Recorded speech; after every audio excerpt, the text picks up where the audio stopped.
These shiny new paper clips look way too new for vintage projects that I want to create. So we're fixing that today.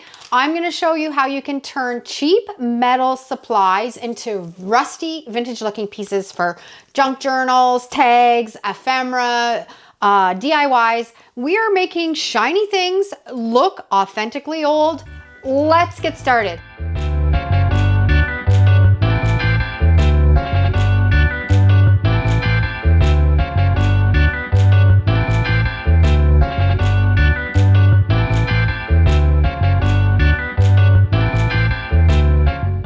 I love adding little rusty bits and pieces to my DIYs or my paper crafts or junk journals, but these just look cheap and new and they just don't fit the aesthetic for a lot of my projects.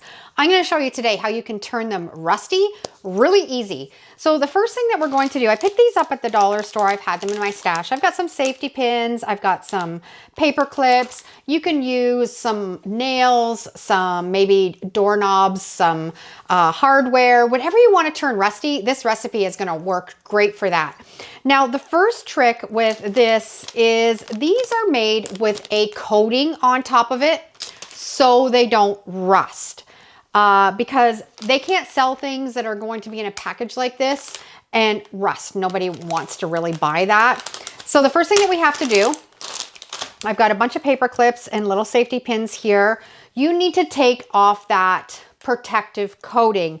The easiest way to do that is to use some sandpaper or a scuff pad. I just like using a sanding block, and you're just going to take your paper clip or your little pin and you're just going to scuff it up both sides, remove that protective coating, but you need to break through that surface so the rust can work. You just want to sand these all, and it might take a little bit. I always like to get a cup of coffee or a cup of tea and sit, put some jazz on and just sand away and get these scuffed up. I usually do a big batch of them all at once, and then I don't have to do it for a long time.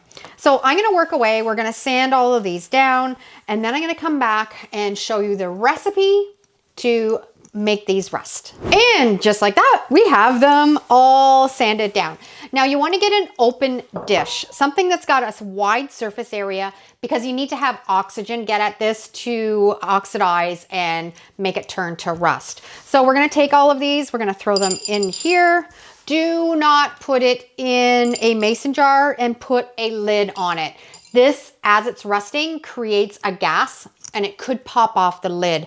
I find an open dish like this works the best. You can set it on a shelf and not have to worry about it. We are going to use white vinegar, just the household white vinegar. We're going to use 1/4 cup. And of course, this recipe you can change for how much you need. It's 1/4 cup of vinegar. Just dump it right in there. To 1/4 cup of hydrogen peroxide, which you can find at the drugstore, grocery store. Equal amounts, 1/4 cup of vinegar, 1/4 cup of hydrogen peroxide. And then you want to grab some table salt, just plain ordinary salt. And we'll just kind of mix this up a little bit. I like to use like maybe about a tablespoon. Sprinkle it in there. And that's it. Now comes the patient part. You need to just kind of set this aside and let it do its work. It's not going to happen overnight. It's probably going to take a couple days. I like just to set this in a shelf down here in my craft room. Forget about it. Turn it off. And then 3 or 4 days later, come back and see what the results look like. And I think you're going to be really surprised. So I have one that's already on the go. It's been probably 4 days now. So I'm going to get that set up and we'll be back and I'm going to show you how wonderful this recipe works. 4 days later, this is what we've got. It's kind of almost completely evaporated, which is fine. If you find they haven't rusted enough and it's evaporated too much, you can always add a little bit more of that mixture again to keep that rust process going. But I'm going to show you how wonderful this works. We're just going to dump it on some paper towel here. Did I get them all out? Yep. And if you find that they haven't rusted, it probably means that you haven't taken enough of that coating off, and you'll probably just have to let it sit longer. It eventually will kind of eat away at it, but it does take time if you haven't. So here we have our little rusty bits. You want to make sure that you really clean these up before you put them in your projects, because they are kind of messy and dirty. And it just means just taking your paper towel or a little cloth and just kind of wiping them down. But there's our rusty bits. If you've got anything that's kind of a metal, this will eventually kind of eat away at it and make it rusty. So here's our little pieces, and I'm just going to show you the difference of what we have before and after using that vinegar, hydrogen peroxide, and a little bit of salt. And I think they're fantastic.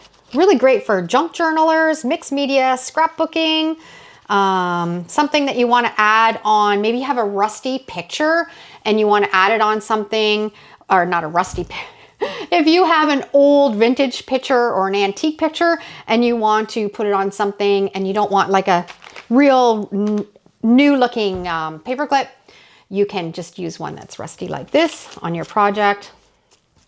So simple and so easy to do. Add this on your to-do list of crafts for DIY, and I think you're going to be really happy with it. Okay, I think these turned out so good, and honestly, it's amazing what a little bit of rust and texture can do to make something look authentically old. And the best part is you don't need any expensive supplies to get this look. Just a few cheap metal pieces and a little bit of patience, and suddenly your projects are going to have so much more character. I already know I'm going to be using these in my junk journals, maybe some tags, some vintage decor, all kinds of DIY projects coming up.